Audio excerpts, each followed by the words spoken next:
તો મહેસાણા ભાજપમાં જૂથબંધીનું ફરવું સ્વરૂપ જોવા મળ્યું. ભાજપ નેતાઓનો રોષ ઠાલવતો ઓડિયો ક્લિપ સામે આવી. ઓડિયો ક્લિપ જાહેર થતા રાજકારણનું ગણિત આખું બદલાયું. મનપાના હોદ્દા મેળવવાનું ગણિત બદલાયું. ઓડિયો ક્લિપ બાદ મુખ્ય દાવેદારોના નામ બદલાયા. મનપામાં મિત્તલ પ્રજાપતિનું મેયર માટે નામ ચર્ચાવા લાગ્યું. ડેપ્યુટી મેયર માટે નિલેશ હરડે પ્રબળ દાવેદાર બન્યા. સ્ટેન્ડિંગ કમિટીમાં દીપક અને રાકેશ પટેલ પ્રબળ દાવેદાર. આગામી 26મી રોજ મેયર, ડેપ્યુટી મેયર સહિતની વરણી.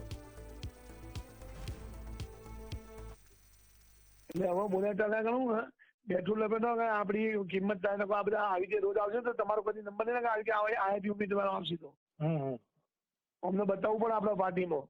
હા, વાત સાચી છે કે ભાજપ તો સીધા જીતી જઈએ. અમે બલોલો ના બતાવ્યું. તમે બધા યાદ રાખજો, જેટલા ટાઈમ મારો ટાઈમ આવશે ને એટલે તમારે હું સમાજના કોઈ આગળ નહીં વાપરું. હું નીતિન પટેલ ને પૂરી તાકાત થી ખડાઈ ગઈ અને બતાવ્યું. આટલો ગમે મજબૂત નેતા હોય પણ આપણે પિક્ચર પૂરું કર્યું ન કરી ગયો. સંસદ વિધાનસભાની ટિકિટ નહીં લેવાની, લોકસભાની નહીં લેવાની. બધું ફોર્મ્યુલા આપણી જોડે હતી.